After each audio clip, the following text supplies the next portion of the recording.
remove it's the damaged screw in any iPhone, and you will see in this screw, and I cannot remove. Sorry, my video camera is little problem. And if you see the like this any screw, and I remove it one screw here, and you will see here the screw completely damaged.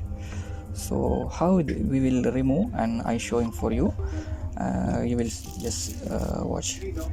Okay, can you see, take this video? Okay, take the screwdriver.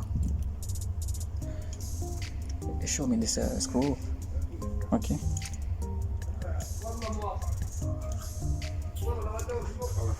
keep like this one clearly. Okay, and keep here and little hold to tight, but don't tie to in the mobile.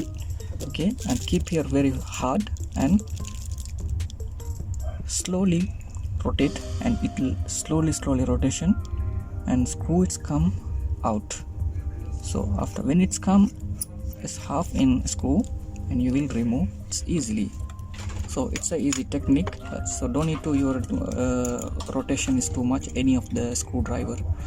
So I hope this video is for your benefit, and thank you for watching. Subscribe our channel.